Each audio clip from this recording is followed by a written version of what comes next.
Uma raça de cozinheiros. Um passo importante rumo ao topo foi a domesticação do fogo. Já há 800 mil anos, algumas espécies humanas faziam uso esporádico do fogo. Por volta de 300 mil anos atrás, o Homo erectus, os Neandertais e os antepassados do Homo sapiens usavam o fogo diariamente. Os humanos agora tinham uma fonte confiável de luz e de calor e uma arma letal contra os leões à espreita.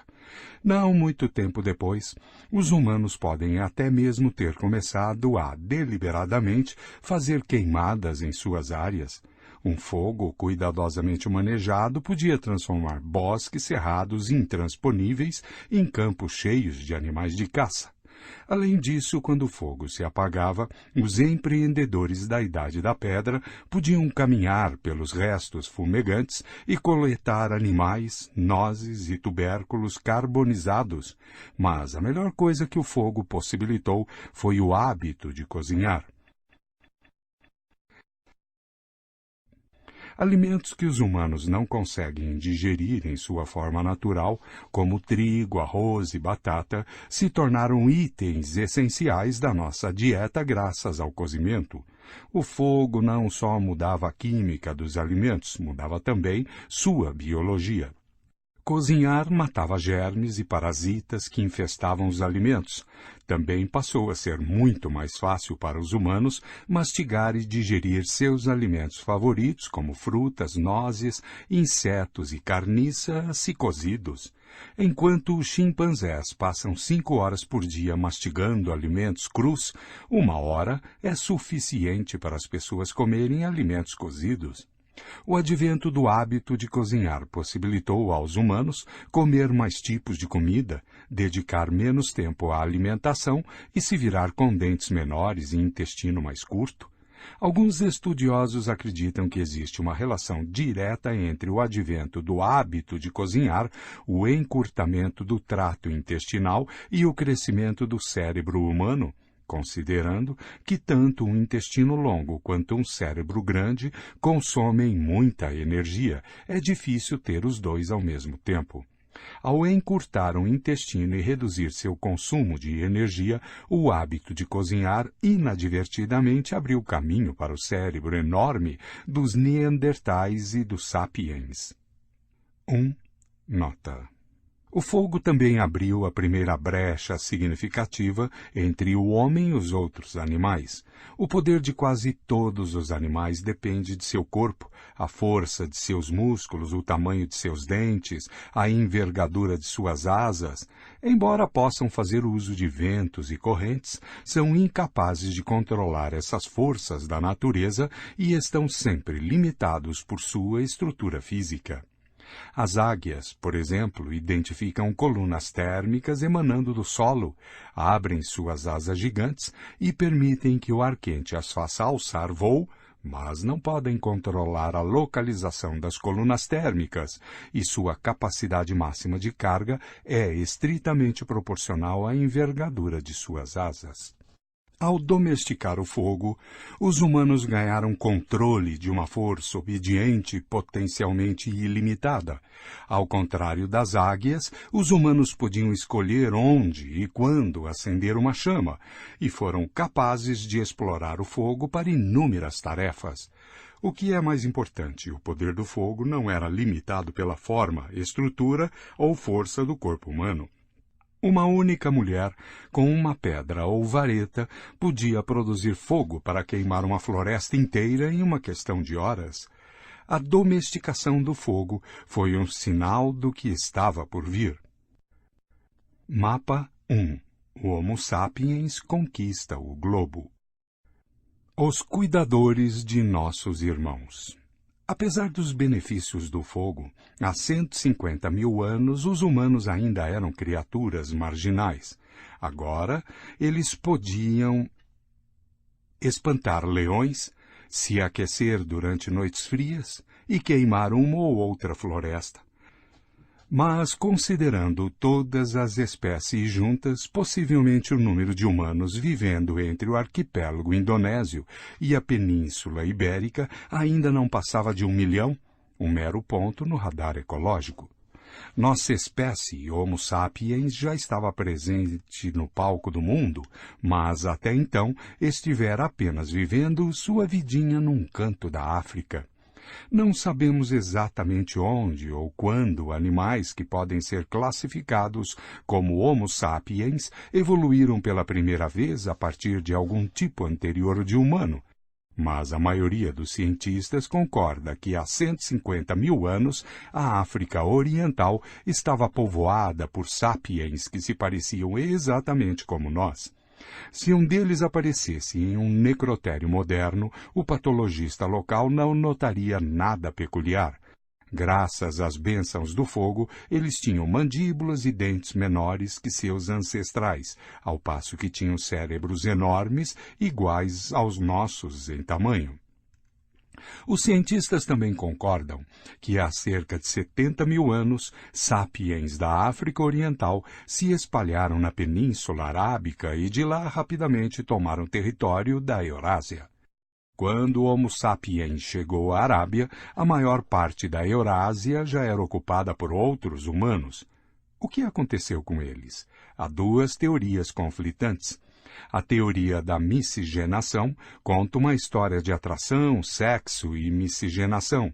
À medida que os imigrantes africanos se espalharam pelo mundo, eles procriaram com outras populações humanas e as pessoas hoje são resultado dessa miscigenação.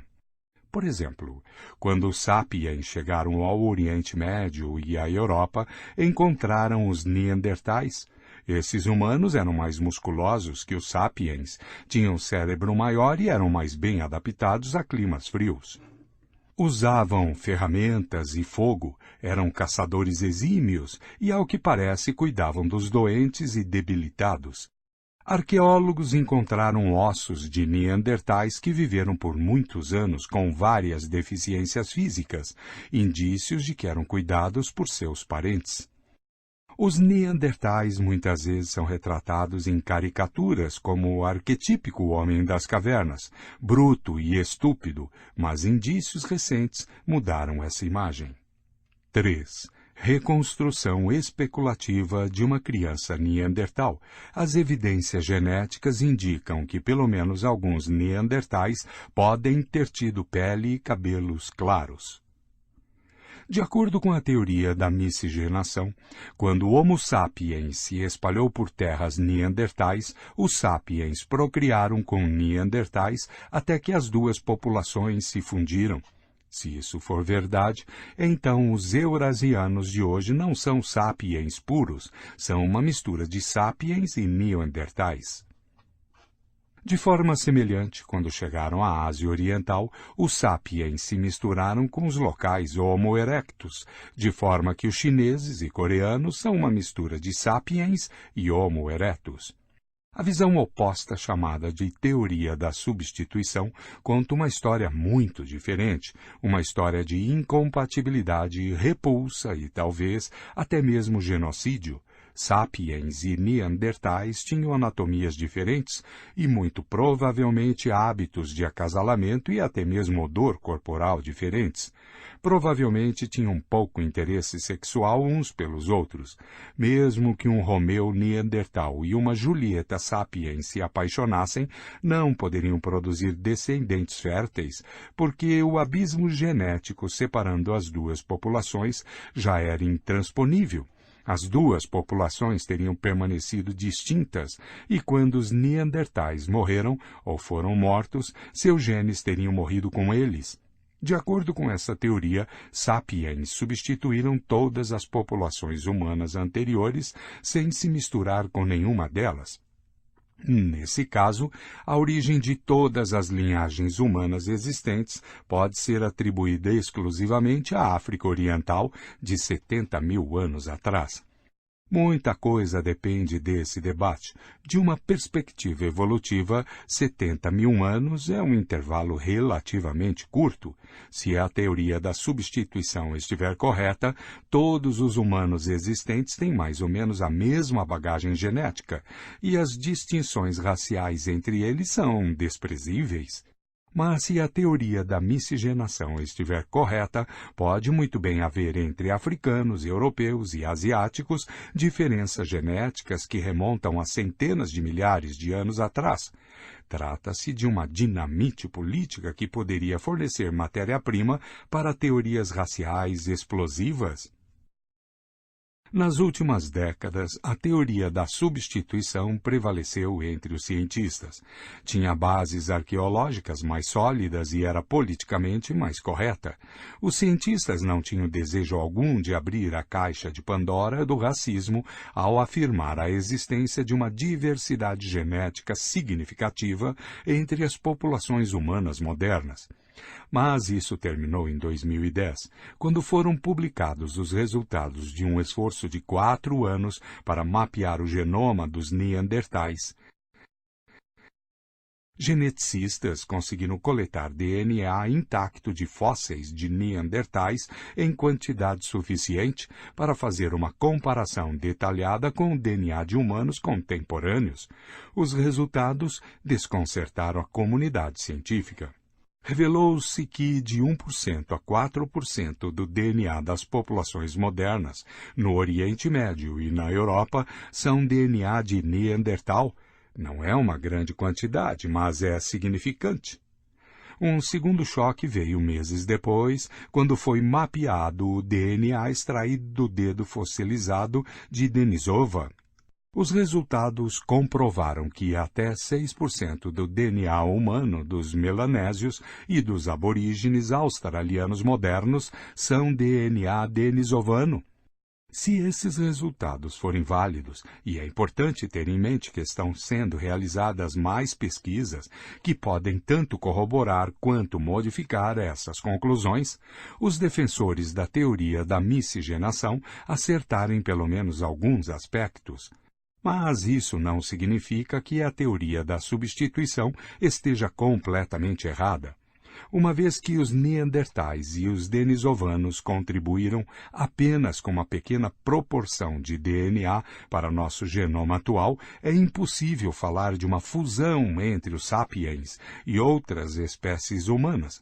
Embora as diferenças entre elas não fossem grandes o suficiente para evitar completamente a geração de descendentes férteis, eram suficientes para fazer que tais contatos fossem muito raros. Sendo assim, como devemos entender as relações biológicas entre sapiens, neandertais e denisovanos? Claramente não eram espécies completamente distintas, como são os cavalos e os jumentos. Por outro lado, não eram apenas populações diferentes da mesma espécie, como os bulldogs e os spaniels. A realidade biológica não é em preto e branco. Há também áreas cinza importantes. Quaisquer duas espécies que tenham evoluído de um único ancestral, como os cavalos e os jumentos, foram, em algum momento, apenas duas populações da mesma espécie, como os bulldogs e os spaniels. Com o tempo, as diferenças entre elas se acumularam, até que elas seguiram caminhos evolutivos separados. Deve ter havido um ponto em que as duas populações já eram bem diferentes uma da outra, mas ainda capazes, em raras ocasiões, de ter relações sexuais e gerar descendentes férteis. Então, houve mutação em mais um ou dois genes e esse último fio que as conectava se perdeu para sempre. Ao que parece, há cerca de 50 mil anos, sapiens neandertais e denisovanos se encontravam nesse limite. Eram espécies quase separadas, mas não totalmente.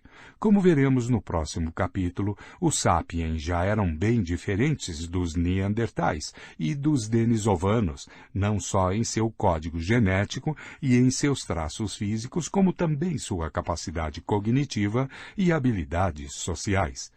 Mas ainda era igualmente possível, em raras ocasiões, que um sapiens e um neandertal tivessem um filho. Portanto, as populações não se fundiram. Mas alguns genes sortudos de neandertais pegaram uma carona no expresso sapiens. É um tanto perturbador e talvez fascinante pensar que nós, sapiens, possamos, em algum momento, ter tido relações sexuais com um animal de uma espécie diferente e gerado descendentes. Mas se os neandertais denisovanos e outras espécies humanas não simplesmente se miscigenaram com os sapiens, por que desapareceram? Uma possibilidade é que o Homo sapiens as levou à extinção. Imagine um bando de sapiens chegando a um vale nos Balcãs, onde os neandertais viviam há centenas de milhares de anos. Os recém-chegados começaram a caçar os cervos e a colher as nozes e as bagas que eram tradicionalmente a base alimentar dos neandertais. Os sapiens eram melhores caçadores e coletores, graças à superioridade de sua tecnologia e de suas habilidades sociais, de modo que se multiplicaram e se espalharam. Os neandertais, menos engenhosos, tinham cada vez mais dificuldade para se alimentar. Sua população definhou e pouco a pouco desapareceu, exceto talvez por 1 ou 2 membros que se uniram a seus vizinhos sapiens. Outra possibilidade é que a competição por recursos tenha interrompido em violência e genocídio. A tolerância não é uma marca registrada dos sapiens. Nos tempos modernos, uma pequena diferença em cor de pele, dialeto ou religião tem sido suficiente para levar um grupo de sapiens a tentar exterminar outro grupo. Os sapiens antigos teriam sido mais tolerantes para com uma espécie humana totalmente diferente? É bem possível que, quando os sapiens encontraram os neandertais, o resultado tenha sido a primeira e mais significativa campanha de limpeza étnica na história. O que quer que tenha acontecido, os neandertais e outras espécies humanas apresentam um dos grandes Cs da história. Imagine o que poderia ter acontecido se os neandertais ou denisovanos tivessem sobrevivido ao lado do Homo sapiens. Que tipos de cultura, sociedade e estrutura política teriam surgido em um mundo em que várias espécies humanas diferentes coexistissem? Como, por exemplo, as fés religiosas teriam se desenvolvido? O livro do Gênesis teria declarado que os neandertais descenderam de Adão e Eva? Jesus teria morrido pelos pecados dos denisovanos? E o Corão teria reservado lugares no paraíso para todos os humanos corretos, independentemente da espécie? Os neandertais teriam recebido um lugar no sistema de castas hindu ou na vasta burocracia da China imperial? A Declaração da Independência dos Estados Unidos teria considerado como uma verdade evidente que todos os membros do gênero Homo foram criados iguais? Karl Marx teria instado os trabalhadores de todas as espécies a se unirem? Nos últimos 10.000 anos, o Homo sapiens esteve tão acostumado a ser a única espécie humana que é difícil para nós concebermos qualquer outra possibilidade. A ausência de irmãos ou irmãs torna fácil imaginar que somos o epítome da criação e que um cisma nos separa do resto do reino animal. Quando Charles Darwin sugeriu que o Homo sapiens era apenas mais uma espécie animal, as pessoas ficaram furiosas. Ainda hoje, muitos se recusam a acreditar nisso. Se os neandertais tivessem sobrevivido, ainda conceberíamos a nós mesmos como uma criatura distinta? Talvez tenha sido exatamente por isso que nossos ancestrais eliminaram os neandertais.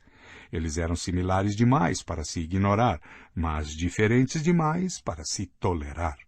Se a culpa é dos sapiens ou não, o fato é que, tão logo eles chegavam a um novo local, a população nativa era extinta.